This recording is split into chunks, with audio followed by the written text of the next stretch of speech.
y'all, I'm Laura Richardson with Relevate, and we're bringing you another episode of our podcast and series, I'm Moving to North Carolina, Now What? So some of you may already live here in the great state of North Carolina, but this information is still great for even you to know.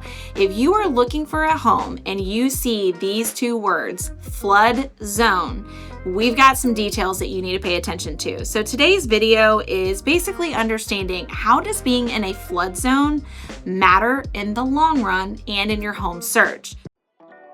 So first of all, let's define flood zones. So FEMA, who basically determines all of these different maps and areas, they have two designations that are really important. AE, which is a flood zone area, and X. Now, sometimes if you're looking at GIS mapping, which is Geographical Information System mapping, if you're looking on that, it'll tell you flood prone soils.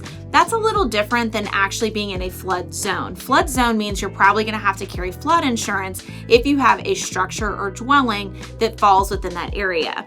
It doesn't necessarily mean you can or can't build on it, which is more about the flood prone soils.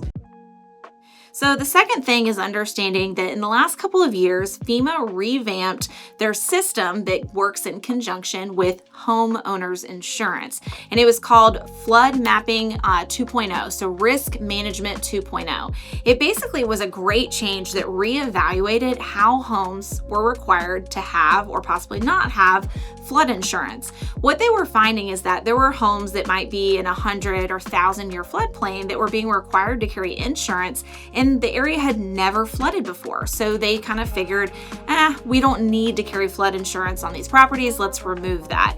Now, keep in mind, we have in the state of North Carolina had some pretty rare occurrences of flooding, most recently with Hurricane Helene, where a lot of those homes did not carry flood insurance because they were in like a 0.01% chance of flooding.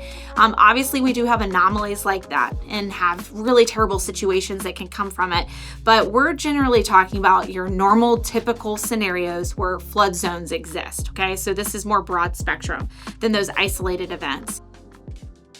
So obviously there's some responsibilities that fall on the seller side, like disclosure when you list. This is both for the seller and for the agent, all right? So remember, sellers can check no representation on certain parts of the disclosure form, the residential property disclosures. Sometimes they genuinely don't know the answer to the question, or they can't say without, complete certainty, yes or no. So in that situation on the disclosures, it is important because there's a whole section about environmental hazards or things to know. If you are required to carry flood insurance, you check yes. If it's in a FEMA designated flood zone, you check yes. Or if there's a history of water damage or water intrusion, that should still also be disclosed. So in the public remarks, this is the stuff that everybody can see, all right? Not the private remarks that only the agents can see in MLS. The public remarks, the agent should also put in there if it's in a designated flood zone, because those disclosures, the documents I was just referencing, not everybody has access to that. So if somebody's looking on a third-party portal, they can only see the description section and the notes that the agent plugged in. So for full disclosure, make sure you have this information in multiple places. Also, I would highly recommend double or even triple checking info. Some of these third-party sites that people use more commonly than others, well, they may be pulling their information from invalid sources. So for example, one of these third-party sites said that a property had an 8 out of 10 flood rating when it was nowhere near a body of water, did not require flood insurance. It was not on the FEMA map. It was just wrong data. So just because you see that it's possibly in a flood zone, don't immediately discount the property. Always double check. FEMA's maps are going to be the most accurate.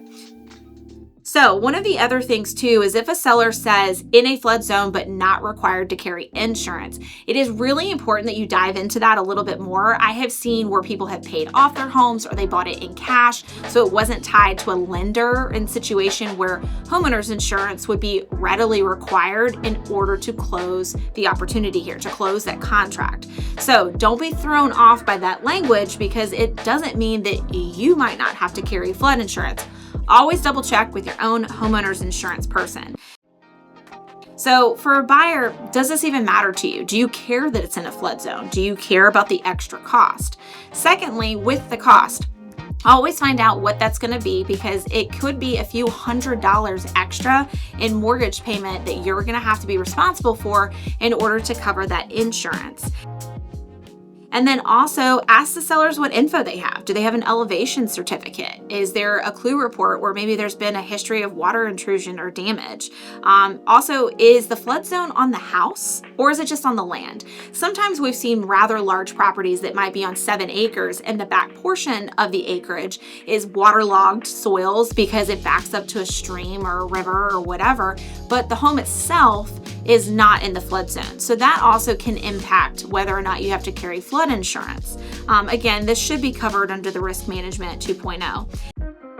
And then also, what makes it a flood zone? This is really important, as I'm sure many of the people in Western Carolina would attest to. If you are close to any type of body of water, whether it's a pond or a lake versus something like a river or stream, and in some cases, the stream could be pretty below grade. It might be dry, meaning that you can't even see it, but look at the maps. The GIS mapping is amazing at being able to pull all of that and looking at the flood-prone soils and things of that nature, so you can kind of make an assessment on, is this a property we want to move forward with? What is the history and what is our likelihood that that flood insurance is not only going to be needed, it's going to be used? If you have any additional questions about North Carolina, what we typically see here, or even just flood insurance and flood zones in general, drop us a comment down below and we will be sure to get back to you. I'm Laura Richardson with Relevate, and we'll see you on our next episode.